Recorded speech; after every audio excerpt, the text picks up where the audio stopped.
어르신, 오늘 밤 죽어도 깨어 있으세요. 지금 방금 들으신 그 말. 10살짜리 아이가 나라의 판서어른 귀에 대고 속삭인 말이었습니다. 대체 이 아이가 누구이길래 이런 말을 한 것인지, 그리고 그 말을 듣지 않았더라면 어떻게 되었을지. 이 이야기는 그 아이를 처음 만난 날부터 시작됩니다. 사연 시작 전 구독과 좋아요를 눌러주신다면 저에게는 큰 힘이 됩니다. 그럼 사연 시작합니다. 어느 봄날 낮이었습니다. 최 판서는 고을 장터를 지나고 있었지요. 장터라 해봐야 큰 것은 아니었습니다. 옹기장수, 떡장수, 포목장수들이 옹기종기 자리를 깔고 앉아 목청을 높이는 시골장이었거든요. 최 판서는 본래 이런 장터에 나설 사람이 아니었습니다. 그날따라 관아에서 돌아오는 길에 가마꾼이 탈이 나는 바람에 어쩔 수 없이 장터 한복판을 걸어서 지나게 된 것이지요.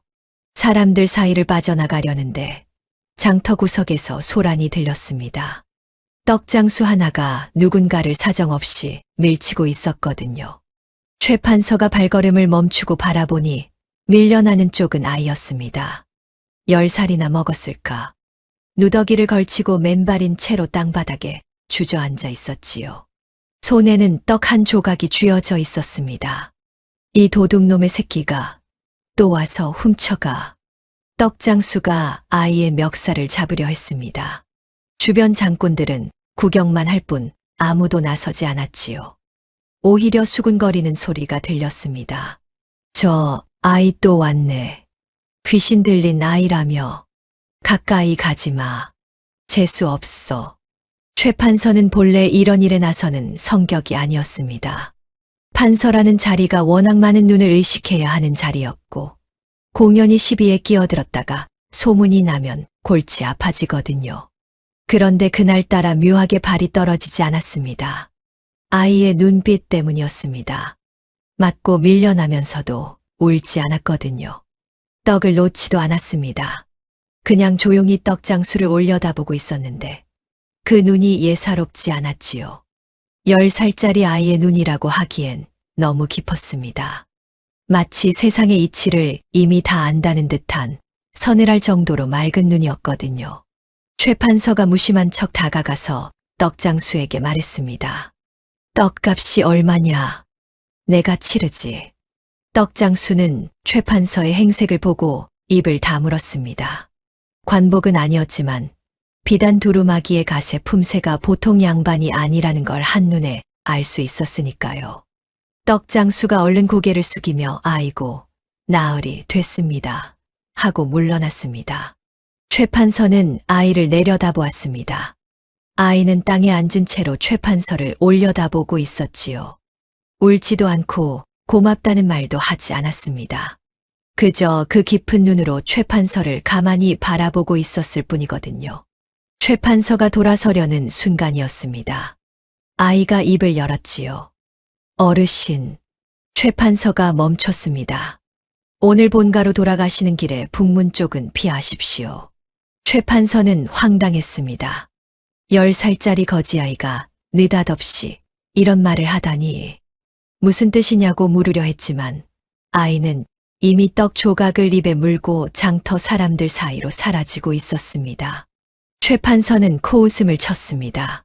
장꾼들 말대로 정신이 온전치 않은 아이인가 보다 하고 대수롭지 않게 넘겼지요. 하인을 불러 가마를 준비시키고 본가로 향했습니다. 그런데 말입니다. 가마가 북문 어귀에 다다랐을 때 최 판서의 눈에 이상한 것이 들어왔습니다. 북문 담장 아래 풀숲이 짓밟혀 있었거든요. 그것도 한두 사람 발자국이 아니었습니다. 여러 명이 오랫동안 웅크리고 있었던 흔적이었지요. 풀이 눌린 방향을 보니 가마가 지나갈 길목을 정면으로 바라보는 위치였습니다. 최 판서의 얼굴에서 웃음기가 사라졌습니다. 누군가가 자신을 기다리고 있었다는 뜻이었거든요. 복병이었습니다. 만약 아이의 말을 듣지 않고 아무 생각 없이 이 길을 지나갔더라면 어떻게 되었을까? 최 판서는 식은땀이 등을 타고 흘러내리는 것을 느꼈습니다. 가마를 돌렸습니다. 다른 길로 우회하여 본가에 도착한 최 판서는 서재에 들어앉아 한참을 생각했지요. 아이의 얼굴이 머릿속에서 지워지지 않았습니다.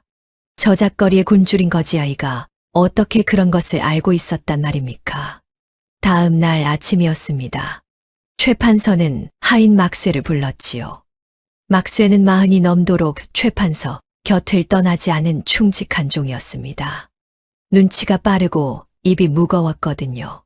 장터에 가서 아이를 하나 찾아오너라. 최 판서는 아이의 행색을 설명했습니다. 누더기를 입고 머리에 흰 천을 두르고 맨발인 10살쯤 된 사내 아이. 막쇠는 고개를 갸웃했지만 묻지 않았습니다. 주인이 시키면 하는 것이 막쇠였으니까요. 막쇠가 장터를 뒤진 것은 반나절이었습니다. 아이는 장터 뒤편 빈 가만히 더미 사이에 웅크리고 있었지요. 막쇠가 다가가자 아이는 도망치지 않았습니다. 오히려 막쇠를 보고 빙긋 웃었거든요. 마치 누군가 올 줄 알고 있었다는 듯이 말입니다. 우리 어르신이 부르신다. 따라오겠느냐? 아이는 고개를 끄덕이고 순순히 따라 나섰습니다. 최 판서의 집에 도착한 아이는 대문 앞에서 멈춰 서서 집을 한참 올려다보았습니다. 기와지붕이 늘어선 넓은 저택이었지요. 아이의 눈에 알 수 없는 빛이 스쳤습니다.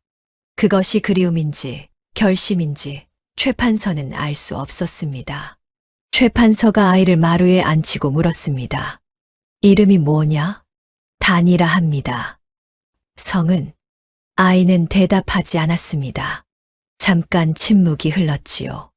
어디서 왔느냐? 멀리서요. 부모는? 없습니다. 아이의 대답은 짧고 담담했습니다. 슬퍼하는 기색도 동정을 구하는 기색도 없었지요. 그냥 사실을 말하는 것처럼 번조했습니다. 최 판서는 아이를 한참 바라보았습니다. 그리고 막쇠에게 말했지요. 빈 방 하나 내어주고 밥부터 먹여라. 막쇠가 아이를 데리고 나간 뒤 최 판서는 혼자 중얼거렸습니다. 도대체 내가 왜 이러고 있는 건가? 정체도 모르는 아이를 집에 들이다니. 하지만 북문에 짓밟힌 풀숲이 자꾸 떠올랐습니다. 그 아이가 아니었으면 자신이 어떻게 되었을지 생각할수록 등골이 서늘했거든요. 그날 밤이었습니다. 최 판서가 서재에서 늦은 밤까지 문서를 살피다 잠이 들었는데 문득 인기척에 눈을 떴습니다. 서재 한 구석에 촛불 하나가 켜져 있었지요. 그 불빛 아래 단이가 쪼그리고 앉아 무언가를 읽고 있었습니다. 최 판서가 소리 없이 다가가 보았습니다. 아이가 읽고 있던 것은 서재 깊숙이 꽂아둔 병법서였지요. 웬만한 선비도 읽기 어려운 책이었습니다. 한자가 빼곡한 그 책을 10살짜리 아이가 한 장 한 장 넘기고 있었거든요. 그것도 대충 넘기는 것이 아니라 한 줄 한 줄 손가락으로 짚어가며 또렷이 읽고 있었습니다. 최 판서가 물었습니다. 글을 읽을 줄 아느냐? 단이가 고개를 들었습니다. 놀라는 기색이 없었지요. 오히려 들킬 줄 알고 있었다는 듯 담담한 얼굴이었습니다. 조금요. 최 판서는 책을 집어 아무 페이지나 펼쳤습니다. 그리고 한 구절을 가리켰지요. 이것이 무슨 뜻이냐? 단이가 한 번 보고 막힘없이 풀이했습니다. 틀린 곳이 하나도 없었지요. 최 판서의 손끝이 미세하게 떨렸습니다. 이건 조금 읽을 줄 아는 수준이 아니었거든요. 최 판서는 아무 말 없이 책을 도로 꽂았습니다. 그리고 단이에게 말했지요. 읽고 싶으면 읽어라. 다만 다 읽으면 제자리에 꽂아두거라. 단이가 고개를 숙여 인사했습니다. 최 판서가 서재를 나서며 뒤를 돌아보니 아이는 이미 다시 책에 빠져들어 있었습니다.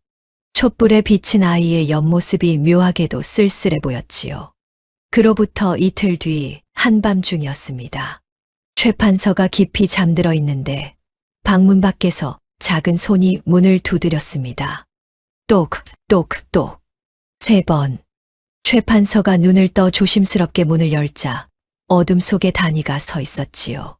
아이가 최 판서의 귀에 입을 가까이 대고 속삭였습니다. 어르신, 오늘 밤 죽어도 깨어 있으세요. 최 판서의 심장이 쿵 내려앉았습니다. 장터에서의 경고가 맞아떨어졌던 기억이 온몸을 훑고 지나갔거든요. 이번에는 코웃음 칠 수 없었습니다. 무슨 일이냐? 단이가 대답했습니다. 목소리는 낮았지만 또렷했지요. 담 밖에 사람이 있습니다. 셋입니다. 최 판서는 창호지 너머로 밖을 살폈습니다. 달빛 아래 담장 그림자가 흔들리고 있었지요. 분명히 사람이었습니다. 하나, 둘, 아이 말대로 셋이었습니다. 최 판서가 막쇠를 깨우려 하자 단이가 소매를 잡았습니다. 깨우지 마십시오. 소리가 나면 바로 넘어옵니다.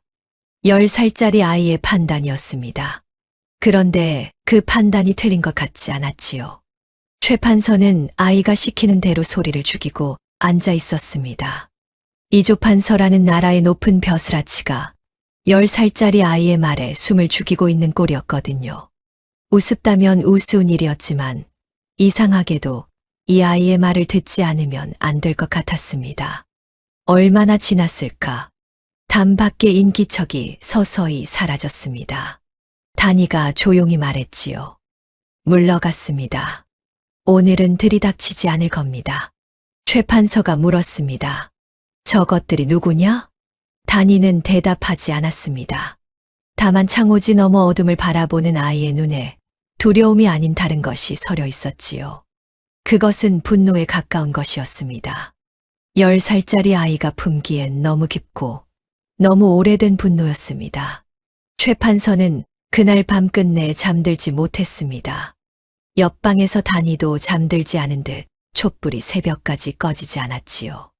이 작은 아이가 대체 무엇을 알고 있는 것인지, 그리고 왜 하필 자신을 찾아온 것인지, 최 판서는 아직 알지 못했습니다. 하지만 한 가지는 분명했지요. 이 아이를 거둔 순간부터 최 판서의 삶은 이미 되돌릴 수 없는 곳으로 흘러가고 있었습니다. 다음 날 아침이었습니다. 간밤의 일이 무색할 만큼 화창한 날이었지요. 하지만 최 판서의 집안은 그렇지 못했습니다. 소문이라는 것은 참 빠릅니다.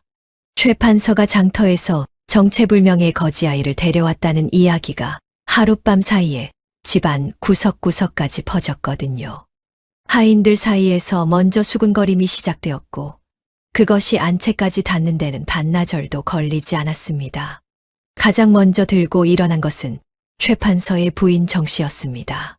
정 씨는 양반과 규수답게 평소엔 조용한 사람이었지만 집안일에 관해서만큼은 물러서는 법이 없었지요. 아침 문안을 드리러 온 최 판서를 붙잡고 다짜고짜 물었습니다. 장터에서 아이를 데려오셨다면서요? 최 판서는 아무렇지 않은 척 대꾸했습니다. 갈 곳 없는 아이가 하나 있길래 데려온 것뿐이라고요. 그러나 정 씨의 눈빛은 차가웠습니다. 출신도 모르고 부모가 누군지도 모르는 아이를 판서 댁에 들였다는 게 말이 되느냐는 것이었지요. 장꾼들이 귀신 들린 아이라 했다면서요. 그런 아이를 왜 이 집에 들이신 겁니까? 최 판서는 대답하지 못했습니다. 북문에 짓밟힌 풀숲 이야기를 한밤중 담 위의 그림자 이야기를 할 수는 없었거든요. 그런 말을 했다간 집안이 더 뒤집어질 게 뻔했습니다. 최 판서는 그저 내가 알아서 할 일이라고만 하고 자리를 떴지요. 그러나 정 씨의 반발은 시작에 불과했습니다. 진짜 문제는 아들이었거든요. 최 판서의 장남 최승원은 23이었습니다. 과거 시험을 준비하고 있었고 어릴 적부터 똑똑하다는 소리를 들으며 자란 터였지요. 아버지의 기대를 한 몸에 받고 있었고 본인도 그 기대에 부응하려 애쓰는 성실한 청년이었습니다. 그런 승원에게 단이의 존재는 불쾌한 것이었지요. 승원이 단이를 처음 본 것은 아침 마당에서였습니다. 단이가 마루 끝에 조용히 앉아 마당을 내다보고 있었는데 승원이 서재로 가다가 그 모습을 발견한 것이지요. 누더기 차림의 맨발인 아이가 자기 집 마루에 앉아있는 광경이 승원의 눈에는 거슬렸습니다. 승원이 다가가서 물었습니다. 내가 아버지가 데려왔다는 아이냐? 단이가 고개를 들어 승원을 바라보았습니다. 대답은 하지 않았지요. 그냥 올려다보기만 했습니다. 그 눈빛이 승원의 심기를 건드렸거든요. 10살짜리 거지아이가 20세 양반 도련님을 마치 품평하듯 바라보고 있었으니까요. 묻는 말에 대답을 해야지. 어디서 왔느냐? 성은 뭐냐? 단이는 여전히 대답하지 않았습니다. 그 침묵이 무례한 것인지 두려운 것인지 알 수 없었지요. 다만 눈을 피하지 않았습니다. 10살짜리가 23을 정면으로 마주 보고 있었거든요. 승원은 코웃음을 치고 돌아섰습니다. 그리고 곧장 아버지 서재로 찾아갔지요. 아버지, 저 아이를 왜 데려오신 겁니까? 집안 하인들도 다 불안해하고 어머니도 언짢아 하십니다. 최 판서는 묵묵히 듣기만 했습니다. 출신도 모르는 아이를 들이시면 바깥에서 뭐라 하겠습니까? 아버지는 이조 판서이십니다. 괜한 구설에 오르시면 어쩌시려고요. 승원의 말이 틀린 것은 아니었습니다. 판서라는 자리는 언제나 누군가의 감시 아래 있었고 사소한 빈틈도 탄핵의 빌미가 될 수 있었거든요. 정체 모를 아이를 집에 들였다는 것만으로도 어디서든 시비를 걸 수 있었지요. 최 판서는 한참 만에 입을 열었습니다. 그 아이에게 빚진 것이 있다. 승원은 이해할 수 없다는 표정이었습니다. 아버지가 10살짜리 거지아이에게 빚질 일이 대체 뭐가 있단 말입니까? 하지만 최 판서의 표정이 워낙 단단했기에 더 따지지는 못했지요. 승원은 불만을 삼킨 채 서재를 나갔습니다. 집안이 이렇게 술렁이는 동안 정작 단이는 아무 일 없다는 듯 조용했습니다. 밥을 주면 먹고 방에 있으라 하면 있고 시키지 않은 일은 하지 않았지요. 하인들이 대놓고 눈을 흘겨도 신경 쓰지 않는 듯 보였습니다. 다만 한 가지 이상한 행동이 있었거든요. 단이가 틈만 나면 집 안을 돌아다녔습니다. 마당을 걷다가 담장 높이를 올려다보고 뒷문 쪽으로 가서 잠금 상태를 살펴보고 부엌 뒤편 개울이 어디로 이어지는지 따라가 보기도 했지요. 마치 집의 구조를 머릿속에 그려 넣으려는 것처럼 보였습니다. 하인들은 이것을 도둑질할 궁리를 하는 거라며 수근거렸습니다. 그 소문이 정 씨의 귀에도 들어갔고 정 씨는 더욱 단이를 내보내야 한다고 최 판서를 압박했지요. 하지만 이 행동을 다른 눈으로 본 사람이 한 명 있었습니다. 막쇠였습니다. 막쇠는 장터에서 단이를 데려온 이후로 이 아이가 내내 신경 쓰였습니다.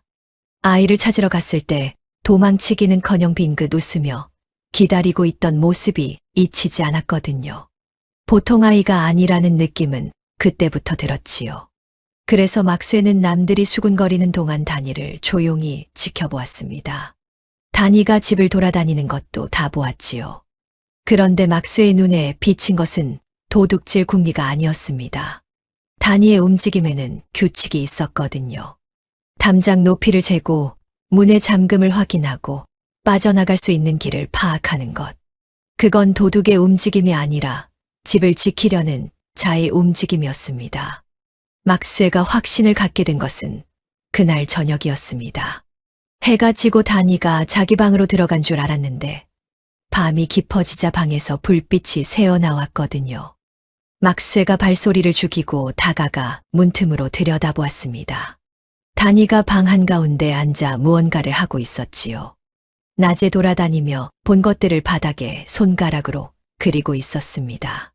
담장 위치, 문의 방향, 개울의 흐름, 집 전체의 구조를 바닥에 그려넣고 있었던 겁니다. 10살짜리 아이가요.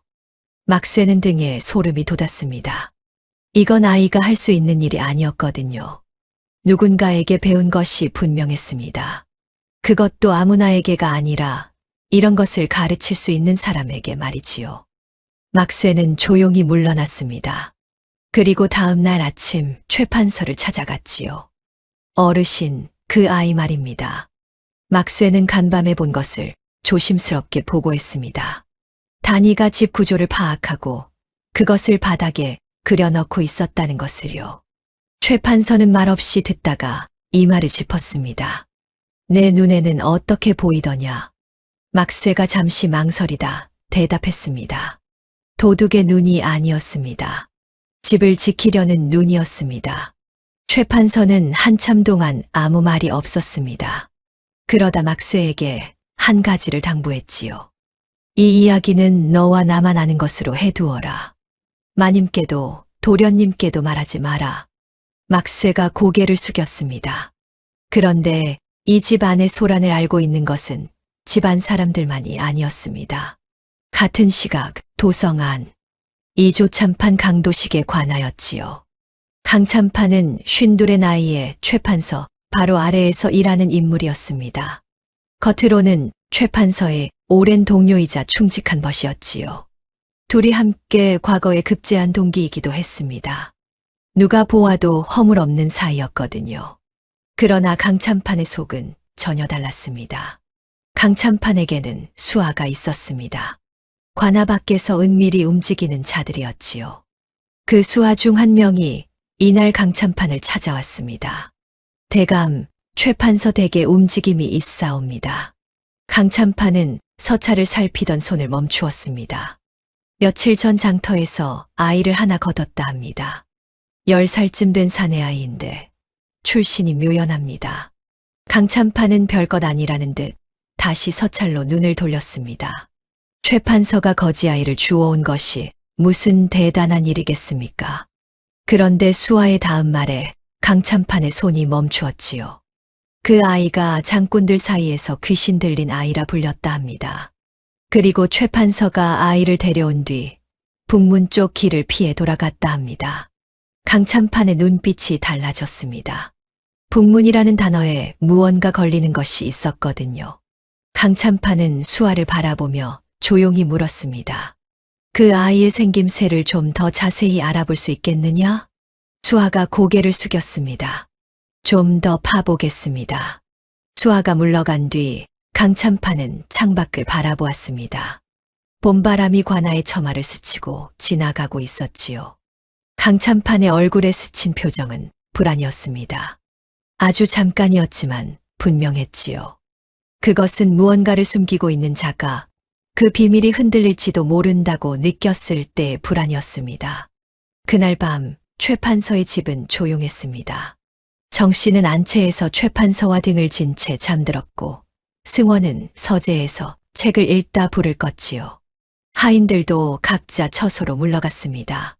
막쇠만이 바깥채에서 홀로 깨어 마당을 지켜보고 있었습니다.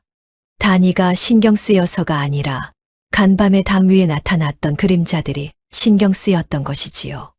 그리고 단이는 자기 방에서 불을 켜지 않은 채 어둠 속에 앉아 있었습니다. 아이는 창호지 너머 달빛을 바라보고 있었지요. 그 작은 얼굴에 어떤 표정이 떠올랐는지는 아무도 보지 못했습니다. 다만 아이의 입술이 아주 작게 움직였지요. 소리 없이 누군가를 부르는 것 같기도 했습니다. 아버지, 어머니, 그랬을지도 모릅니다. 혹은 전혀 다른 말이었을 수도 있지요. 확실한 것은 하나였습니다. 이 집에 온 이후 단이가 처음으로 아이다운 모습을 보인 순간이었다는 것. 그리고 그것을 아무도 보지 못했다는 것이었지요. 단이가 최 판서의 집에 온 지 닷새가 지났습니다. 집안의 반발은 여전했지요. 정 씨는 단이와 눈도 마주치지 않았고 승원은 마주치면 고개를 돌렸습니다. 하인들은 단이가 지나가면 수군거리다 입을 다물곤 했지요. 단이는 그 모든 것을 아는지 모르는지 여전히 조용했습니다. 그런데 말입니다. 조용하기만 했던 이 아이에게서 이상한 일들이 하나둘 벌어지기 시작했지요. 첫 번째는 최 판서의 서재에서 일어났습니다. 그날 최 판서는 골치 아픈 문제를 안고 있었지요. 조정에서 내려온 현안이었는데 각 고을의 세곡 장부가 뒤엉켜 있었습니다. 수십 장에 달하는 장부를 펼쳐놓고 이리저리 대조해 보았지만 숫자가 맞지 않았거든요. 어디선가 빠져나간 것은 분명한데 어디가 잘못된 것인지 도무지 찾을 수가 없었습니다. 최 판서가 장부 앞에서 이마를 짚고 앉아 있는데 마침 단이가 서재 앞을 지나가고 있었지요. 최 판서가 허락한 이후로 단이는 가끔 서재에 와서 책을 읽곤 했습니다. 그날도 책을 빌리러 온 것이었지요. 단이가 문 앞에서 멈추었습니다. 펼쳐진 장부들이 눈에 들어왔던 모양이거든요. 아이는 잠시 서서 장부를 바라보더니 조용히 한마디를 했습니다. 셋째 장 아래서 넷째 줄. 숫자가 하나 빠져 있습니다. 최 판서가 고개를 들었습니다. 아이가 문 앞에 서서 장부를 보고 있었지요. 그 거리에서 한 번 흘낏 본 것만으로 어떻게 알 수 있단 말입니까? 반신반의하며 셋째 장을 펼쳐 아래서 넷째 줄을 짚었습니다. 틀린 곳이었습니다. 실제로 숫자 하나가 빠져 있었고 그 하나 때문에 전체 장부가 뒤엉킨 것이었지요. 최 판서가 수십 장을 놓고 반나절을 끙끙거린 것을 10살짜리 아이가 문 앞에 서서 한눈에 찾아낸 겁니다. 최 판서가 단이를 돌아보았을 때 아이는 이미 책 한 권을 꺼내들고 조용히 자기 방으로 돌아가고 있었습니다. 마치 대단한 일을 한 것이 아니라는 듯이요. 최 판서는 한동안 빈 문 앞을 바라보았습니다. 손에 들린 장부가 미세하게 떨리고 있었지요. 두 번째는 며칠 뒤 승원의 바둑 스승이 찾아온 날이었습니다. 승원은 과거 공부 외의 바둑에도 꽤 조예가 있었지요. 고을에서 이름난 바둑꾼인 오훈장에게 매달 한 번씩 가르침을 받고 있었습니다. 오훈장은 고을 최고수라 불리는 인물이었거든요. 웬만한 상대와는 대국조차 하지 않을 만큼 자존심이 높은 사람이었습니다. 그날도 승원과 오훈장이 대청마루에서 바둑을 두고 있었지요. 최 판서도 옆에서 구경하고 있었고 막쇠가 차를 내오고 있었습니다. 단이는 마당 구석에서 혼자 앉아 있다가 바둑돌 소리에 이끌려 슬금슬금 다가왔지요. 승원이 고전하고 있었습니다. 오훈장의 수가 워낙 깊었거든요. 승원이 한 수를 놓을 때마다 오훈장이 빙긋 웃으며 받아치는 것이 보였습니다. 승원의 이마에 땀이 맺히기 시작했지요. 단이가 어느새 대청마루 끝까지 다가와 바둑판을 내려다보고 있었습니다. 아무도 신경 쓰지 않았지요. 거지아이가 바둑을 알 리가 없으니까요. 그때 단이가 작은 목소리로 중얼거렸습니다. 왼쪽 아래 귀에 두시면 됩니다. 승원이 고개를 돌렸습니다. 단이가 바둑판을 바라보고 있었지요. 승원은 어이가 없다는 듯 코웃음을 쳤습니다. 거지아이가 바둑에 끼어들다니요. 하지만 최 판서가 옆에서 조용히 지켜보고 있었기에 대놓고 쫓아내지는 못했지요. 승원은 단이의 말을 무시하고 다른 곳에 돌을 놓았습니다. 세수 뒤 승원은 완전히 무너졌지요. 오훈장이 바둑돌을 거두며 가볍게 웃었습니다. 도련님, 오늘은 여기까지 하시지요. 대국이 끝나고 오훈장이 차를 마시고 있을 때 최 판서가 슬쩍 물었습니다. 혹시 훈장, 아까 왼쪽 아래 귀에 두었으면 어떻게 되었겠소? 오훈장은 찻잔을 내려놓고 바둑판을 다시 살폈습니다. 한참을 들여다보더니 표정이 묘하게 변했지요. 거기에 두었으면 제가 막기 어려웠을 겁니다. 그런데 그 수를 어떻게 아셨습니까? 최 판서는 대답 대신 마당 구석을 바라보았습니다. 단이가 다시 원래 자리로 돌아가 혼자 앉아 있었지요. 오훈장도 그 시선을 따라갔습니다. 그리고 누더기를 입은 아이를 보고 고개를 갸웃했지요. 설마 저 아이가? 최 판서는 아무 말도 하지 않았습니다. 다만 오훈장은 그날 돌아가면서 고을 사람들에게 이 이야기를 하지 않을 수 없었지요. 세 번째는 그로부터 이틀 뒤였습니다. 저녁 무렵 최 판서가 마당에서 하늘을 올려다보고 있었지요. 구름 한 점 없는 맑은 하늘이었습니다. 내일도 좋은 날씨겠구나 생각하고 있는데 단이가 옆에 와서 섰습니다. 어르신, 사흘 뒤에 큰 비가 옵니다. 최 판서가 하늘을 다시 보았습니다. 어디를 봐도 비가 올 기미는 없었지요. 이 맑은 하늘에 무슨 비가 온다는 게냐? 단이가 하늘의 한쪽을 가리켰습니다. 저 별의 위치가 바뀌고 있습니다. 바람 방향도 오늘부터 틀어졌고요. 사흘 뒤 큰 비가 내릴 겁니다. 장터 아랫마을은 물이 찰 수도 있습니다. 최 판서는 또다시 반신반의했지요. 하지만 이제는 이 아이의 말을 완전히 무시할 수 없게 된 터였습니다. 최 판서는 혹시 모르니 장터 아랫마을 이장에게 사람을 보내 미리 대비하라고 전했지요. 사흘 뒤 하늘에서 쏟아진 비는 장대비였습니다. 반나절 만에 개울이 넘쳤고 장터 아랫마을은 물바다가 될 뻔했지요. 그러나 미리 대비한 덕에 큰 피해는 없었습니다. 마을 사람들은 최 판서가 미리 경고해준 덕에 살았다며 감사를 전했지요. 하지만 최 판서는 알고 있었습니다. 자신이 아니라 단이가 한 일이라는 것을요. 이쯤 되자 소문을 막을 수가 없었습니다. 오 훈장이 바둑 이야기를 퍼뜨린 것이 시작이었지요. 거기에 큰 비를 미리 알아맞힌 이야기가 더해지면서 소문은 삽시간에 고을 전체로 번졌습니다. 최 판서 댁에 신동이 있다더라. 장터를 떠돌던 거지아이가 하늘이 내린 아이였다더라. 그를 한 번 보면 외우고 하늘을 보면 날씨를 마치고 사람을 보면 속마음을 읽는다더라. 장터에서 귀신 들린 아이라고 멀리하던 사람들이 이제는 신동이라며 수군거리기 시작했지요. 사람들의 입이란 참 간사한 것이었습니다. 소문은 고을을 넘어 퍼져나갔습니다. 이웃 고을에서, 먼 장터에서, 심지어 도성 안에서까지 최 판서 댁의 신동 이야기가 돌기 시작했지요. 그리고 그 소문은 강참판의 귀에도 들어갔습니다. 강참판은 수하로부터 보고를 받고 있었지요.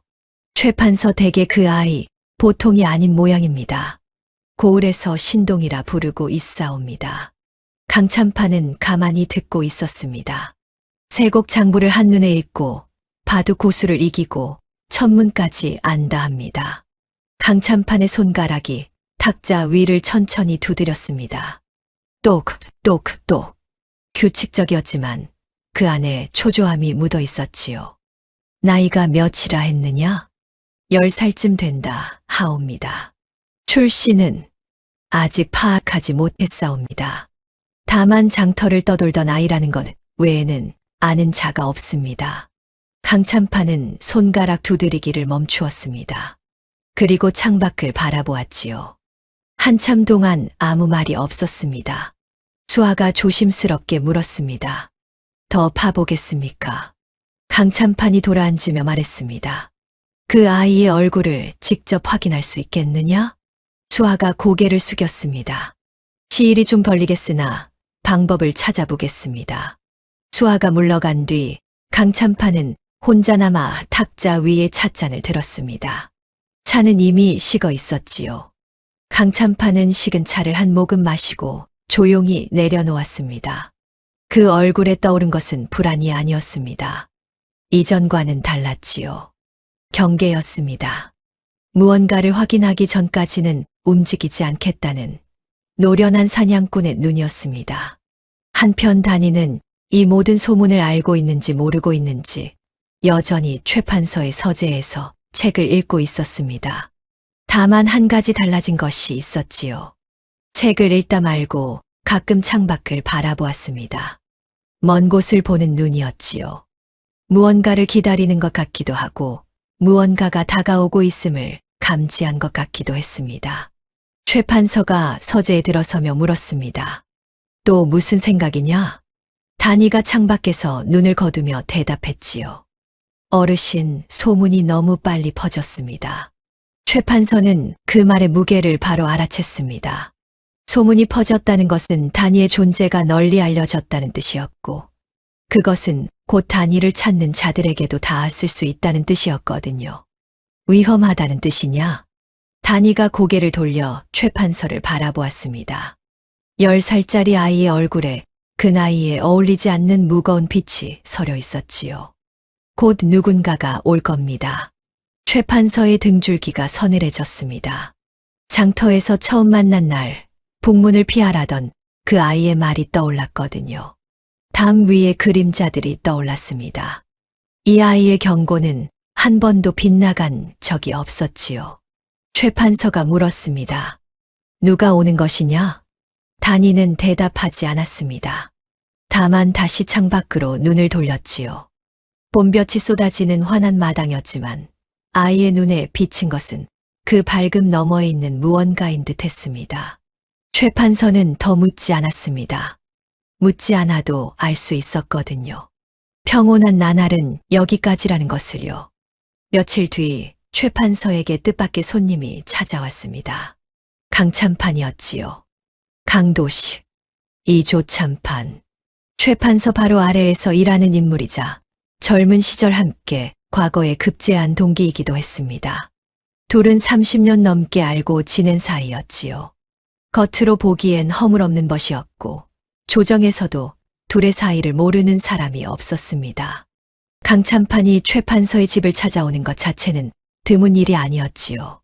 가끔 술 한 잔 기울이며 조정 이야기를 나누곤 했으니까요. 그런데 이날 강참판의 방문은 분위기가 달랐습니다. 대청마루에 마주 앉아 차를 받아들고도 강참판은 한동안 아무 말이 없었거든요. 차만 홀짝이며 마당을 둘러보았지요. 무언가를 찾는 눈이었습니다. 최 판서가 먼저 입을 열었습니다. 무슨 일로 왔느냐? 바쁜 사람이 느닷없이. 강참판이 빙긋 웃었지요. 능글맞은 웃음이었습니다. 별일이야 있겠나. 요즘 자네 소문이 자자하길래 얼굴이나 보러 왔지. 소문이라니. 고을에 신동이 나타났다며 최 판서 댁에서 거둔 아이가 천재라고 난리라던데. 최 판서는 표정을 바꾸지 않았습니다. 하지만 속으로는 한 가지를 확인한 셈이었지요. 소문이 도성까지 닿았다는 것을요. 강참판이 찻잔을 내려놓으며 말을 이었습니다. 출신도 모르는 아이를 집에 들였다 하던데 자네답지 않구만. 조심하게. 요즘 조정이 어수선한데 공연한 빈틈을 보이면 물고 늘어지는 자들이 있지 않나. 말투는 걱정하는 벗의 것이었습니다. 그런데 최 판서는 묘한 느낌을 지울 수 없었지요. 강참판의 눈이 웃고 있지 않았거든요. 입은 웃고 있었지만 눈은 차갑게 무언가를 재고 있는 것 같았습니다. 고맙네. 신경 써줘서. 최 판서가 담담하게 받아쳤지요. 강참판은 더 이상 아이 이야기를 꺼내지 않았습니다. 잠시 조정 이야기를 나누다 일어섰지요. 그럼 난 가보겠네. 몸 조심하고. 강참판이 대문을 나서며 마당을 한 번 더 둘러보았습니다.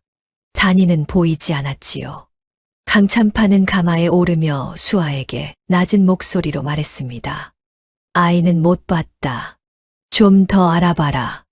강참판이 돌아간 뒤 최 판서는 서재에 혼자 앉아 한참을 생각했습니다. 강참판의 말이 머릿속에서 맴돌았지요. 출신도 모르는 아이를 집에 들였다. 공연한 빈틈을 보이면 물고 늘어지는 자들이 있다.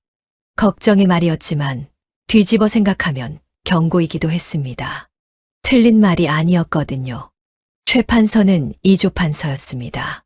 나라의 인사를 쥐고 있는 자리에 앉은 사람이 정체 모를 아이를 집에 두고 있다. 누군가가 이것을 문제 삼으면 막기 어려웠지요. 게다가 아내 정 씨의 불만은 날로 커지고 있었고 승원도 여전히 단위를 달갑지 않게 여기고 있었습니다. 집안은 점점 달라지고 있었지요. 최 판서는 처음으로 흔들렸습니다. 단위를 다시 내보내야 하는 것이 아닐까. 이 아이가 비범한 것은 틀림없지만 이 아이를 곁에 두는 것이 오히려 집안을 위험에 빠뜨리는 것은 아닌가. 최 판서의 머릿속에서 이런 생각들이 꼬리를 물었습니다. 그날 저녁이었습니다. 최 판서가 마당을 지나다 단이의 방 앞에서 멈추었지요. 방문이 열려 있었습니다. 안을 들여다본 최 판서는 걸음을 멈출 수밖에 없었지요. 단이가 짐을 싸고 있었습니다. 짐이라고 해봐야 보따리 하나가 전부였지요. 이 집에 올 때 걸치고 있던 누더기 한 벌과 최 판서가 사준 옷까지 몇 점이었습니다. 아이는 그것을 차곡차곡 접어 보따리에 넣고 있었지요. 최 판서가 문 앞에 서 있는 것을 단이는 알고 있었을 겁니다. 하지만 고개를 돌리지 않았지요. 그냥 묵묵히 짐을 쌌습니다. 최 판서는 한동안 그 모습을 바라보았습니다. 10살짜리 아이가 내쫓기기 전에 스스로 떠나려 하고 있었지요. 누가 시킨 것도 아니었습니다. 집안의 분위기를, 자기를 향한 시선들을 그리고 최판서의 흔들림까지 이 아이는 다 읽고 있었던 겁니다. 최판서는 아무 말 없이 방 안으로 들어갔습니다. 그리고 다니가 싸고 있던 보따리를 집어들었지요. 다니가 처음으로 고개를 들어 최판서를 올려다보았습니다. 최판서는 보따리를 풀어 옷가지를 도로 꺼내 방 한쪽에 놓았습니다. 한마디도 하지 않았지요. 그리고 돌아서서 방을 나갔습니다. 다니는 최판서의 뒷모습을 바라보았습니다. 아이의 눈에 무언가가 흔들렸지요. 그것이 안도인지 감사인지 혹은 미안함인지는 알 수 없었습니다. 다만 아이가 고개를 숙이고 한참 동안 그 자리에 앉아 있었다는 것만은 확실합니다. 같은 시각 막쇠는 고을 밖에 있었습니다. 최판서가 시킨 것이 아니었지요. 막쇠가 스스로 움직인 것이었습니다. 다니가 집 구조를 파악하던 밤 이후로 막쇠는 이 아이의 정체가 내내 마음에 걸렸거든요. 보통 아이가 아니라는 것은 확실한데 그렇다면 대체 어디서 온 아이인지. 막쇠는 장터를 중심으로 은밀히 수소문을 시작했습니다.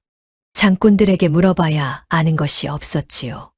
다니가 장터에 나타난 것은 두어 달 전부터였고 어디서 왔는지 아는 사람은 아무도 없었습니다. 다만 장터 뒷골목에서 잠을 자던 떠돌이 노인 하나가 흐릿한 기억을 더듬어 한 가지를 말해주었지요. 그 아이 말이냐. 처음 왔을 때 옷이 달랐어. 누더기가 아니라 비단이었어. 찢어지긴 했지만 분명 비단이었다고. 막쇠의 귀가 번쩍 뜨였습니다. 거지 아이가 비단옷을 입고 있었다. 그것은 이 아이가 원래 천안 출신이 아니라는 뜻이었지요. 막쇠는 발걸음을 넓혔습니다. 장터에서 더 먼 곳까지 돌아다니며 수소문했지요. 그러다 이웃 고을의 주막에서 한 가지 이야기를 더 들었습니다. 3년 전에 영모죄로 집안이 풍비박산 난 곳이 있었지. 이참이라는 양반댁이었는데 하루아침에 집안이 통째로 사라졌어. 아무도 살아남지 못했다고 하더만. 막쇠가 물었지요. 아무도요? 주막 주인이 고개를 갸웃했습니다. 글쎄, 아이가 하나 있었다는 말이 있긴 했어. 어린 아들이 하나 있었다는데 그 아이도 같이 당했다고들 하더라. 다만 시신이 없었다는 소문이 돌긴 했지. 막쇠는 돌아오는 길 내내 다리가 후들거렸습니다. 이참의 가문, 영모죄, 열문, 시신이 없는 아이, 그리고 비단옷 자락을 걸치고 장터에 나타난 10살짜리 아이. 하나하나가 맞아떨어지고 있었지요. 막쇠는 아직 최판서에게 보고하지 않았습니다. 확실하지 않았으니까요. 하지만 가슴속에서 뭔가가 묵직하게 가라앉고 있었습니다. 이 아이를 거둔 것이 단순한 인연이 아닐 수도 있겠다는 그런 무게였지요. 그리고 같은 날 밤 도성, 강찬판의 수아가 돌아왔습니다. 대감 그 아이의 얼굴을 확인한 자를 찾았사옵니다. 강찬판이 고개를 들었지요. 장터 근처 포목장수가 아이를 본 적이 있다 합니다. 그자의 말이 3년 전 이참의댁 도련님과 눈매가 닮았다 하옵니다. 강찬판의 손이 멈추었습니다. 찻잔을 들고 있던 손이 아주 미세하게 굳었지요. 한순간이었지만 그것으로 충분했습니다. 닮았다는 것이냐, 그 아이라는 것이냐. 아직 확답은 못합니다만 나이와 생김이 맞아떨어진다 합니다. 강찬판은 찻잔을 내려놓았습니다. 천천히 소리 없이. 방 안이 고요했지요. 강찬판은 한참 동안 촛불의 흔들림을 바라보았습니다. 그리고 입을 열었지요. 살아 있었군. 두 글자였습니다. 그 안에 담긴 것이 안도인지 불안인지 혹은 그 둘 다인지는 강찬판만이 알고 있었지요. 그 아이에게서 눈을 떼지 마라. 그리고 이 일은 나 외에는 아무도 모르게 해라. 수아가 고개를 숙이고 물러났습니다. 강찬판은 자리에서 일어나 창문 앞에 섰지요. 밖은 어두웠습니다. 달도 구름에 가린 밤이었지요. 3년 전 강찬판이 직접 손을 써서 무너뜨린 집안. 모두 사라졌다고 믿었던 그 집안에서 살아남은 아이가 있었습니다. 그 아이가 하필 최 판서의 곁에 있었지요. 강찬판의 입가에 알 수 없는 미소가 스쳤습니다. 웃는 것 같기도 하고 굳어진 것 같기도 한 묘한 표정이었지요. 바람이 창문을 흔들었습니다. 촛불이 한 번 크게 흔들리더니 다시 고요해졌지요. 폭풍 전의 고요함이라는 것은 이런 것이었습니다. 어느 아침이었습니다. 최 판서가 세수를 하러 마당으로 나왔는데 단이가 우물 앞에 서 있었지요. 아이는 우물 안을 들여다보고 있었습니다. 한참을 들여다보더니 최 판서에게 다가왔지요. 어르신, 바깥 우물에 가까이 가지 마십시오. 최 판서가 걸음을 멈추었습니다. 또 경고였지요. 이 아이의 경고는 이제까지 한 번도 빗나간 적이 없었습니다. 최 판서는 바로 막쇠를 불렀지요. 우물을 확인해 보아라. 막쇠가 두레박을 내려 물을 퍼올렸습니다. 물빛이 탁했지요. 그리고 두레박 안에 죽은 쥐가 한 마리 걸려 올라왔습니다. 막쇠가 다시 한 번 퍼올리자 또 한 마리, 그리고 또 한 마리. 우물 안에 죽은 쥐가 여럿 떠 있었던 겁니다. 막쇠의 얼굴이 하얗게 질렸지요. 어르신, 이건 저절로 된 것이 아닙니다. 최 판서도 알고 있었습니다. 쥐가 우물에 한 마리 빠지는 것은 있을 수 있는 일이지요. 하지만 여럿이 한꺼번에 들어갈 리는 없었습니다.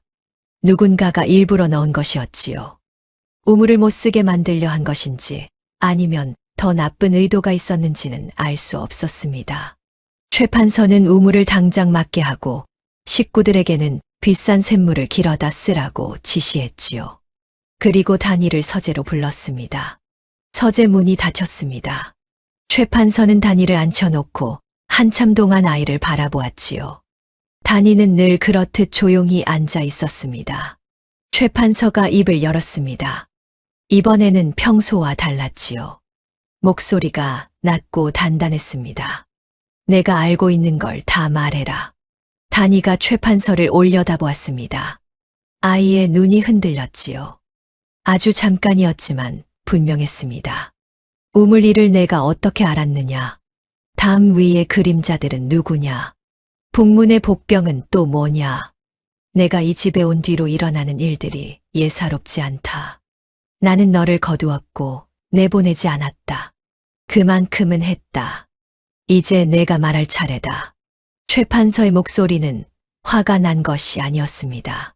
다만 더 이상 모른 척할 수 없다는 단단한 각오가 담겨 있었지요. 단이는 한동안 입을 열지 않았습니다. 고개를 숙이고 자기 무릎 위에 손을 내려다보고 있었지요. 작고 마른 손이었습니다. 그 손이 미세하게 떨리고 있었거든요. 최 판서는 기다렸습니다. 재촉하지 않았지요. 한참 뒤 단이가 고개를 들었습니다. 아이의 얼굴에 처음 보는 표정이 떠올라 있었지요. 그것은 비범한 천재의 얼굴이 아니었습니다. 10살짜리 아이의 얼굴이었지요. 무언가를 감당하기엔 너무 어린 그런 얼굴이었습니다. 하지만 단이는 말하지 않았습니다. 아직은 말씀드릴 수 없습니다. 최 판서의 눈이 가늘어졌지요. 다만 한 가지만 말씀드릴 수 있습니다. 저는 어르신을 해치러 온 것이 아닙니다. 그것만은 믿어주십시오. 단이의 목소리는 낮았지만 흔들리지 않았습니다. 최 판서는 그 눈을 한참 들여다보았지요. 거짓을 말하는 눈은 아니었습니다. 최 판서는 더 추궁하지 않았습니다. 고개를 끄덕이고 단이를 내보냈지요. 하지만 마음 한쪽에 무거운 것이 내려앉았습니다. 이 아이가 숨기고 있는 것이 크면 클수록 다가오는 위험도 그만큼 크다는 뜻이었으니까요. 그날 오후 막쇠가 최 판서를 찾아왔습니다. 며칠간 수소문한 결과를 가지고 온 것이었지요. 막쇠는 서재문을 닫고 목소리를 낮추었습니다. 어르신, 그 아이에 대해 알아낸 것이 있사옵니다. 최 판서가 고개를 들었지요. 3년 전 영모죄로 멸문당한 집안이 하나 있었습니다. 이참이라는 양반댁이었지요. 최 판서의 표정이 굳어졌습니다. 이 참에, 그 이름을 모르는 것은 아니었거든요. 3년 3년 전 조정을 발칵 뒤집어 놓은 사건이었지요. 영모를 꾀했다 하여 집안이 하루아침에 사라졌습니다. 당시 최 판서도 조정에 있었지만 그 일에는 관여하지 않았지요. 다만 석연치 않다는 느낌을 받았던 기억은 있었습니다. 막쇠가 말을 이었습니다. 그 집안에 어린 아들이 하나 있었다 합니다. 함께 화를 당했다고 알려져 있으나 시신이 발견되지 않았다는 소문이 있었습니다. 최 판서의 손이 무릎 위에서 천천히 쥐어졌지요. 그리고 그 아이가 장터에 처음 나타났을 때 비단옷 자락을 걸치고 있었다는 증언을 들었습니다. 서재안이 조용했습니다. 최 판서는 한동안 아무 말이 없었지요. 머릿속에서 하나하나가 맞아떨어지고 있었습니다. 멸문당한 명문가, 살아남은 어린아이, 비단옷, 그리고 장터를 떠돌다 자기 앞에 나타난 10살짜리 아이. 단이가 그 집안 아이라는 것이냐. 막쇠가 고개를 숙였습니다. 확실하다고는 못하겠으나 정황이 맞아떨어집니다. 최 판서는 자리에서 일어났습니다. 창문 앞에 서서 마당을 내려다보았지요. 단이가 마당 한쪽에서 혼자 앉아 하늘을 올려다보고 있었습니다. 작고 마른 등이었지요. 영모죄로 멸문된 집안의 유일한 생존자. 그 아이를 자신이 거두고 있었습니다. 이것이 무엇을 의미하는지 최 판서는 너무나 잘 알고 있었지요. 이 사실이 알려지면 자신에게도 화가 미칠 수 있었습니다. 역적의 자손을 숨겨주었다는 죄목이 씌워질 수 있었거든요. 그런데도 최 판서의 마음에 먼저 떠오른 것은 두려움이 아니었습니다. 저 아이가 3년을 혼자 버텨온 것이었지요. 10살이면 3년 전에는 7이었습니다. 7살의 집안이 무너지고 혼자 살아남아 장터를 떠돌았습니다. 누더기를 입고 떡을 훔쳐 먹으며 귀신 들렸다는 손가락질을 받으며 3년을 버텼지요. 최 판서의 가슴이 먹먹해졌습니다. 그날 밤이었습니다. 최 판서가 단이의 방을 찾아갔지요. 단이는 아직 깨어 있었습니다. 촛불 하나를 켜놓고 책을 읽고 있었지요. 최 판서가 들어서자 단이가 고개를 들었습니다. 최 판서는 단이 맞은편에 앉았습니다. 그리고 조용히 물었지요. 이참에 가문을 아느냐? 단이의 눈이 커졌습니다. 책을 들고 있던 손이 멈추었지요. 아이의 얼굴에서 색이 빠져나갔습니다. 그것은 연기가 아니었지요. 진짜 놀란 것이었습니다. 최 판서는 더 말하지 않고 기다렸습니다. 한참 동안의 침묵이 흘렀지요. 단이의 눈에 무언가가 차오르고 있었습니다. 참으려 애쓰고 있는 것이 보였지요. 입술을 꽉 깨물고 고개를 숙이고 무릎 위에 손을 꽉 쥐고 있었습니다. 그리고 아이가 입을 열었습니다. 제 본명은 이겸입니다. 목소리가 떨리고 있었지요. 이참이는 제 아버지입니다. 서재 안의 공기가 멈춘 것 같았습니다. 촛불만이 조용히 흔들리고 있었지요. 최 판서는 아무 말도 하지 않았습니다. 다만 단이를 바라보고 있었지요. 아이는 고개를 숙인 채 다음 말을 이었습니다. 이제 아셨으면 저를 내보내셔도 됩니다. 어르신께 화가 미칠 수 있습니다. 최 판서는 긴 침묵 끝에 입을 열었습니다. 너를 이 지경으로 만든 것이 누구냐? 단이가 고개를 들었지요. 최 판서의 눈을 바라보았습니다. 아이의 눈에 눈물이 맺혀 있었지만 흘러내리지는 않았습니다. 강도식입니다. 최 판서의 숨이 멎는 것 같았지요. 강도식, 강참판, 30년 동기. 며칠 전 이 자리에 앉아 차를 마시며 웃었던 사람. 그자가 단이의 집안을 멸문시킨 장본인이었습니다. 최 판서는 한동안 아무 말도 할 수 없었지요. 머릿속이 하얘졌습니다. 이참의 가문의 영모 사건. 당시에도 석연치 않다고 느꼈던 그 사건의 배후에 강참판이 있었다니. 단이가 조용히 말했습니다. 어르신, 저를 내보내십시오. 더 오래 있으면 어르신까지 위험해집니다. 최 판서는 단이를 바라보았습니다. 10살짜리 아이가 자기를 걱정하고 있었지요. 3년 동안 세상에서 가장 무서운 비밀을 혼자 안고 떠돌던 아이가 자신이 쫓겨날 것을 걱정하는 것이 아니라 걷어준 사람이 다칠 것을 걱정하고 있었습니다. 최 판서가 입을 열었습니다. 강도식이 그 집안을 멸했느냐? 단이가 고개를 끄덕였지요.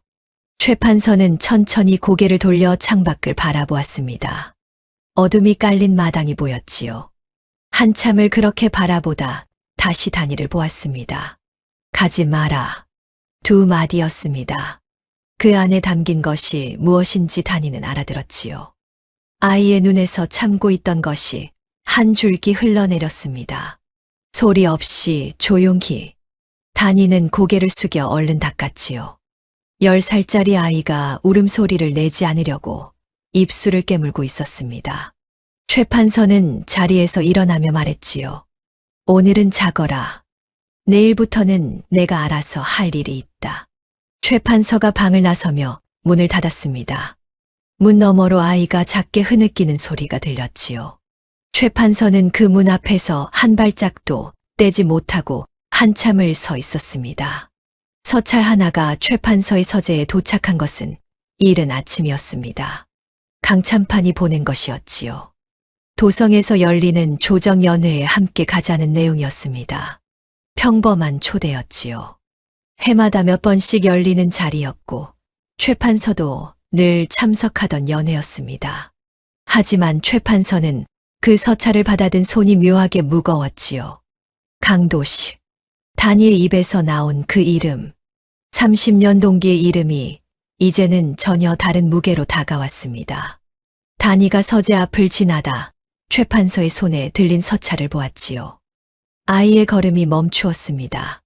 서찰의 인장을 본 것인지 아니면 최 판서의 표정을 읽은 것인지 단이가 서재 안으로 들어와 조용히 말했습니다. 강참판이 보낸 것입니까? 최 판서가 고개를 끄덕였지요. 가지 마십시오. 최 판서는 아이를 바라보았습니다. 안 가면 더 수상하다. 내가 무언가를 알아챘다고 여길 것이다. 단이의 입술이 꽉 다물어졌지요. 하지만 아이도 알고 있었습니다. 이 시점에서 연애를 피하면 오히려 강참판의 의심을 사게 된다는 것을요. 단이가 한참 생각하다 입을 열었습니다. 그러면 연회에서 아무것도 드시지 마십시오. 술도 음식도요. 최 판서가 고개를 끄덕였지요. 그리고 단이가 한마디를 더 했습니다. 아이의 눈빛이 달라져 있었지요.